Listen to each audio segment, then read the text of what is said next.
Hello दोस्तों, जैसा कि आपको पता है कि आरआरबी एनटीपीसी का रिज़ल्ट आ चुका है और उसी पे बहुत बड़ा बवाल भी खड़ा हो गया है।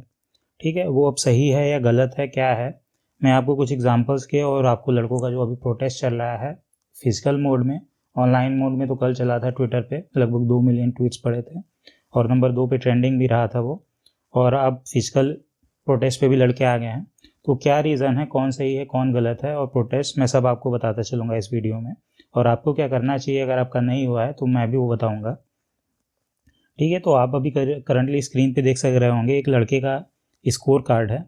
उसके नंबर लगभग 85 के करीब हैं। ठीक है, 85.93 यानी 86 मान लीजिए आप उसे अप्रॉक्स। तो भी उसका सिलेक्शन नहीं हुआ है। ठीक है, नो सेलेक्टेड, नॉट सेलेक्टेड दिखा रखा है। ऐसे दोस्तों बहुत एग्जाम्पल हैं, बहुत बड़े बड़े, इतने सोचिए हाई मार्क्स पे भी सिलेक्शन नहीं हो रहा है। ये 81.4 पे यहाँ पे भी नहीं हुआ है, 84.5 पे भी नहीं हो रहा है सिलेक्शन। ठीक है, बहुत सारे ऐसे एग्जाम्पल्स हैं, आप देख सकते हैं 83 पे सिलेक्शन नहीं हुआ है, 83.4 पे, यहाँ पे 82.27 मार्क्स है, सिलेक्शन नहीं हो रखा। ऐसे यहाँ पे 79.7 यानी 80 मार्क्स अप्रॉक्स मान लीजिए नहीं हो रखा है। ठीक है, ये 79 मार्क्स पे भी इनका नहीं हुआ है, नो क्लियरली आप देख सकते हैं नीचे नहीं हुआ है। ये 78 मार्क्स पे भी नहीं हुआ। तो ऐसे बहुत सारे एग्जाम्पल्स है, इतने हाई स्कोर, ये कम स्कोर नहीं है, 78 80 मार्क्स कम स्कोर नहीं है ये सब। फिर भी लोगों को देख सकते हैं आप क्लियरली कि सिलेक्शन नहीं हो रहा है। वो क्यों नहीं हो रहा है वो मैं आपको आगे बताऊंगा। ठीक है, 75.4 पे भी सिलेक्शन नहीं हुआ। तो ऐसे बहुत सारे एग्जाम्पल्स हैं। ठीक है, इतने हाई स्कोर पे भी सिलेक्शन नहीं हो रहा, तो ये क्लियरली एक गलत प्रोसीजर फॉलो हुआ है। ये क्यों हुआ है, कैसे हुआ है, दरअसल मैं आपको आगे चल के एक्सप्लेन करूंगा वीडियो में। ठीक, कि इतने हाई मार्क्स पे भी लड़कों के सिलेक्शन नहीं हो रहा है, तो ये सही है या गलत है। क्लियरली ये बात गलत है कि इतने हाई मार्क्स पे सबका सिलेक्शन होना चाहिए, क्योंकि ये प्री एग्ज़ाम है, ये मेंस एग्ज़ाम नहीं है। प्री एग्ज़ाम्स में सबका सिलेक्शन बनता है इतने मार्क्स पे।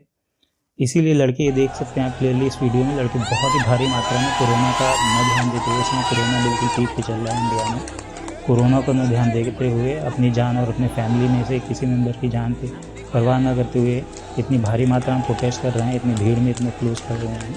क्योंकि सीधी सी बात है, आज के टाइम में बेरोजगारी एक बहुत बड़ा मुद्दा है। आप डिग्री ले लेते हैं, आप मेहनत करके पीएचडी कर लेते हैं, मीडियम मध्यम वर्ग का छात्र है, वो बहुत कुछ खर्च करके एक पढ़ाई करता है, उसके बाद नौकरी का मौका न मिले, मजबूरी हो जाती है स्टूडेंट्स को ऐसा करने के लिए। तो जो कर रहे हैं, हालांकि तो ये एक ऐसी कंडीशन में नहीं करना चाहिए, पर क्या करें, मजबूरी में सब कोई करता है। मैं इसलिए इनको सपोर्ट करूंगा, बिल्कुल हम सपोर्ट करना चाहेंगे, क्योंकि बेरोज़गारी एक बहुत बड़ा मुद्दा है और सरकार को इस पर ध्यान देना चाहिए। और अगर हम ऐसा प्रोटेस्ट नहीं करेंगे तो सरकार का बिल्कुल कहीं नहीं ध्यान जाएगा। ठीक है, तो ये आप क्लियरली देखिए, इतनी भारी मात्रा में प्रोटेस्ट हो रहा है। ये रहे, इस शायद आपको इस प्रोटेस्ट का ऑडियो ना सुनाई दे रहा हो। ठीक है, पर इस प्रोटेस्ट में बहुत बहुत लड़के काफ़ी नारेबाजी कर रहे हैं। ठीक है, इसका मैं वीडियो लिंक अलग से दे दूंगा आपको, वहाँ से भी आप देख सकते हैं। अब मुद्दा क्या उठा है कि जब इतना मुद्दा उठने के बाद रेलवे ने कहा कि हमने पैरा जो 13 है, पैरा 13 में ऑलरेडी एक्सप्लेन कर रखा है कि हम कैसे सिलेक्शन लेंगे। तो एक्चुअली में क्या हुआ, जब एक बहुत जानते हैं आप नोटिफिकेशन बहुत लंबे लंबे आते हैं, तो पैरा 13 का जो फर्स्ट पैरा था उसमें लिखा था कि हम 20 टाइम्स लेंगे। ठीक है, 20 टाइम्स लेंगे, ये लिखा था, ये हम भी मानते हैं 20 टाइम्स लेंगे।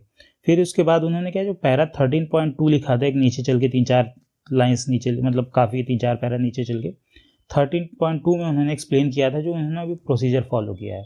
तो इसकी वजह से क्या हुआ कि बहुत सारे यूट्यूब चैनल्स और छात्र थे, उनका ध्यान नहीं गया उस पर कि आखिरी में प्रोसीजर क्या फॉलो होना है। तो उन्होंने नॉर्मल जो 2016 एनटीपीसी में प्रोसीजर फॉलो हुआ था सिंपल, वही 20 टाइम्स वाला प्रोसीजर उन्होंने सोचा कि यही होगा, यही कर रहा है एनटीपीसी इस बार भी, पर इन्होंने इस बार प्रोसीजर चेंज कर दिया। तो ये मैं मानूंगा कि छात्रों और टीचर्स की साइड से गलती है कि उन्होंने पूरा नोटिफिकेशन एक एक डिटेल में नहीं पढ़ा, छोटे छोटे, पर एक्चुअली में इतना कोई ध्यान नहीं देता। उसी समय अगर लोगों ने ध्यान दिया होता तो सब लोगों ने क्लियर उस पर आवाज़ उठाई होती कि ये प्रोसीजर गलत है। तो प्रोसीजर दोस्तों गलत है, और चूंकि अभी फाइनल रिजल्ट नहीं आया है, वो एक प्रोसेस में है चीज़ें, तो इन्हें चेंज कराया जा सकता है और चेंज होना चाहिए, मैं ये मानता हूँ। इसीलिए मैं इस प्रोटेस्ट को सपोर्ट करता हूँ। हालांकि आरआरबी अपने तरफ से सही है, क्योंकि उन्होंने दे रखा था पैरा 13.6 में दे रखा था कि हम कैसे सिलेक्शन लेंगे, पर फिर भी ये तरीका गलत है। तो इसके खिलाफ आपको आवाज़ उठानी चाहिए, क्योंकि अगर प्रोसेस गलत है, वो इन द प्रोसेस कभी भी पकड़ा जाए तो उसे चेंज किया जाना चाहिए मेरे हिसाब से। तो इसीलिए मैं छात्रों को सपोर्ट करता हूँ और मैं चाहूँगा कि आप बिल्कुल, जो बड़े बड़े यूट्यूब चैनल्स हैं, टीचर्स हैं, वो कह रहे हैं कि इस प्रोटेस्ट में आप बड़े बड़े बढ़कर हिस्सा लें, तो मैं भी सपोर्ट करूँगा कि आप हिस्सा लीजिए और थोड़ा फैमिली और सबकी सेफ्टी का ध्यान रखिएगा। तो इसी के साथ मैं अलविदा लूँगा। धन्यवाद।